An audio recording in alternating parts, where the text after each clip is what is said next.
రావణ, దూరదృష్టి లేక నీవు చేసినటువంటి చెడ్డ పనుల వల్ల నీవు నశించిపోతున్నప్పుడు ప్రాణులన్నీ, ప్రకృతి అంతా కూడా నీ బాధను చూసి సంతోషపడతాయి. గుర్తుపెట్టుకో, ఈ చెడ్డ పని మానుకో రావణ. ఏవం త్వాం పాపకర్మాణం పక్ష్యంతి నికృతా జనాః.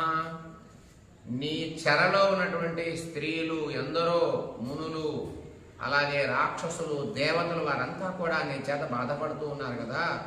వారంతా నీకు కష్టము కలిగినప్పుడు, నీవు బాధ అనుభవిస్తూ ఉన్నప్పుడు, నీ ప్రాణాలు పోతున్నప్పుడు వారు సంతోషిస్తారు.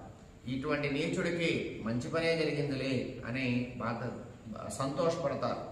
అలాంటి రోజు తెచ్చుకోకుండా. దిష్ట్యై తద్వ్యసనం ప్రాప్తో రౌద్ర ఇత్యేవ హర్షితాః. నీ చేత బాధపడి దుఃఖపడుతున్నటువంటి ఎవరైతే